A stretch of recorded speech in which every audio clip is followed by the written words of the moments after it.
Mesdames et messieurs, bonsoir. Ici Catherine Lafrance. Bienvenue à l'Essentiel. On en parle depuis des décennies. On a longtemps hésité entre le train à grande fréquence et le train à grande vitesse et on a tergiversé. On est retourné aux planches à dessin à de multiples reprises. Finalement, c'est le TGV qui l'emporte. Et cette fois, Ottawa est bien décidé à aller de l'avant avec cet immense chantier, l'aménagement d'une voie électrifiée de 1000 km. Le futur train permettra de voyager de Montréal à Toronto en 3 heures. Ça risque de changer bien des choses pour les gens d'affaires et pour les touristes également.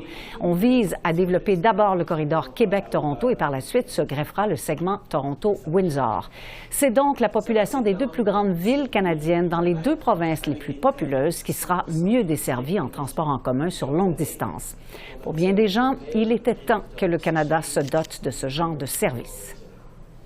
Aujourd'hui, j'annonce le lancement d'Alto, le plus grand projet d'infrastructure de l'histoire du Canada. Un réseau de trains à très grande vitesse entre Québec et Toronto, avec des arrêts à Trois-Rivières, Laval, Montréal, Ottawa et Peterborough. Ça va s'étendre sur 1000 km avec des trains à 100% électriques qui vont atteindre des vitesses de 300 km par heure. Alors, je m'entretiens avec Martin Imblot, PDG d'Alto, qui est le gestionnaire du projet. Bonjour, Monsieur Imblot. Bonjour, bon après-midi. Alors, pourquoi en être arrivé à cette annonce maintenant? L'annonce de ce matin est importante à maints égards. Premièrement, le gouvernement a confirmé ce matin, après un processus d'approvisionnement qui a duré un certain temps, que sa vision, c'était de construire et de développer un train à grande vitesse. On avait hésité entre un TGF et un TGV, et le gouvernement a confirmé que c'est vraiment l'option TGV qui est retenue. Deuxièmement, on a aussi annoncé que, après un processus d'appel d'offres, que c'est le consortium Cadence qui a été retenu par le gouvernement pour la suite des choses. Donc, c'est un consortium international formé de plusieurs compagnies qui va être responsable avec nous de développer, faire l'ingénierie, puis construire et opérer le projet. Et finalement, on a confirmé aussi les budgets qui seront nécessaires à la phase de développement, donc phase de développement qui devrait durer 4, 5 ou 6 ans et qui s'amorce dès maintenant avec notre partenaire. Bon, évidemment, il y a plusieurs éléments de réponse là, sur lesquels je vais vous poser des questions. D'abord, pourquoi le TGV maintenant? Qu'est-ce qui a fait qu'on a finalement opté pour le TGV après avoir tergiversé si longtemps? Il y a plusieurs facteurs. La première, je crois, je ne vais pas parler au nom du gouvernement, mais je crois que les Canadiens, quand on les sonde, ils nous disaient, si on est pour faire quelque chose pour transformer la façon dont on se transporte dans le corridor le plus densément peuplé là, entre Québec et Toronto, tant qu'à le faire, faisons-le avec un niveau d'ambition élevé. Donc, on veut un service de type TGV comme en Europe. Deuxièmement, oui, la différence de coût entre ce qui était un TGF et un TGV est pas suffisamment grand pour se contenter de quelque chose qui s'appelait un TGF. À cause, si on n'est pas roulé sur des voies qui sont dédiées, ça vaut vraiment la peine de construire un TGV pour les prochaines générations. Fait que c'est essentiellement le besoin et les retombées associées à un TGV qui semblent avoir convaincu tout le monde que c'était la bonne décision à prendre. Donc, des voies dédiées, ça veut dire qu'on va construire un chemin de fer à partir de rien, là, sur tout le trajet et que ce sont que ces trains-là qui vont rouler sur ce chemin de fer. C'est fondamental parce que quand je suis arrivé, moi, dans cette société-là, on regardait encore, est-ce qu'on est capable d'être plus vite, plus fréquent, à être derrière, devant les trains de marchandises? Puis ça fonctionne pas. On ralentit tout le monde, ça coûte cher, on n'est pas productif et on dépense de l'argent, puis c'est pas une bonne solution. Donc, on a regardé des voies dédiées et quand on regarde des voies dédiées, si on fait des voies dédiées et qu'on a un TGV, ça permet non pas à aujourd'hui autour de 4 millions de personnes de prendre le train entre Québec et Toronto, mais demain à 25 millions de personnes qui vont prendre ce train-là au milieu du siècle si on a quelque chose qui est fiable, qui est rapide, qui est fréquent et qui roule à des standards de type européen. Bon.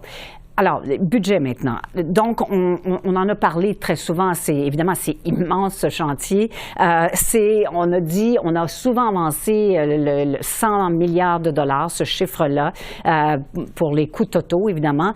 Pour ce qui est de toute la préparation, c'est cher aussi. Évidemment, c'est près de 4 milliards de dollars, 3,9 ou à peu près.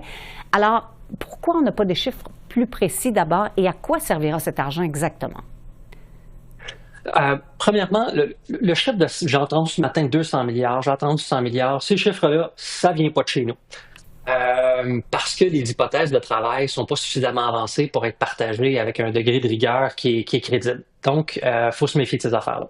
Deuxièmement, un projet de cette ampleur-là, là, tu te dis que tu dois investir environ 5 à 10 de ton coût de projet quand tu avances un projet de cette nature-là, parce que c'est un projet qui est linéaire, 1000 kilomètres, et donc il faut connaître chacune des communautés, ce qu'on va designer, ce qu'on va construire dans chacun des villages, chacune des villes. Et donc, c'est un travail qui est colossal. Ça prend plusieurs années. Et c'est super important de bien investir dans la phase de développement. Trop souvent au pays, on annonce des budgets et des calendriers et on escamote l'importante phase de développement. Et c'est là qu'on fait des erreurs. Là, ce que le gouvernement fait ce matin, il nous a comme entendu, c'est on déploie des sommes très importantes, c'est vrai, mais parce qu'on va penser lentement pour que demain, on puisse agir rapidement.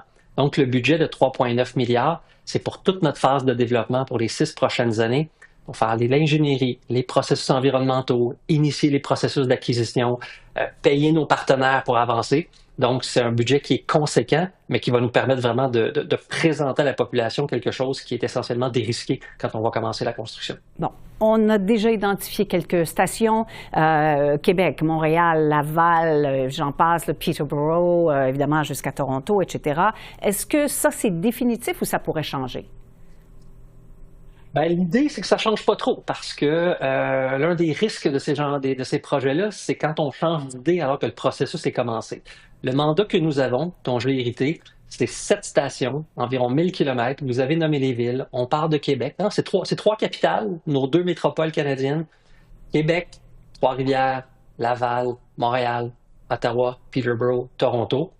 1000 kilomètres, 7 arrêts, c'est déjà un bon compromis pour s'assurer d'avoir quelque chose qui est à la fois vite, fréquent, régulier. Plutôt que d'avoir 5 ou 10 trains par jour, on pourrait en avoir 25, 30, 35 trains. Et ça permet de desservir ce corridor-là de 18 millions de personnes. Dans ce corridor-là, au milieu du siècle, c'est 25 millions de personnes qui vont habiter dans ce corridor-là. Donc, c'est un bon compromis, cette station-là, pour le moment. Par contre, en ce qui a trait à l'emplacement des stations, il n'y a rien de décidé encore. On commence ce travail-là dans chacune des municipalités. Bon. Alors, vous êtes ambitieux, vous voulez aller chercher 25 millions de voyageurs. Est-ce que vous pensez que les gens vont changer leurs habitudes et qu'ils vont opter pour les transports en commun plutôt que la voiture, par exemple, ou même l'avion?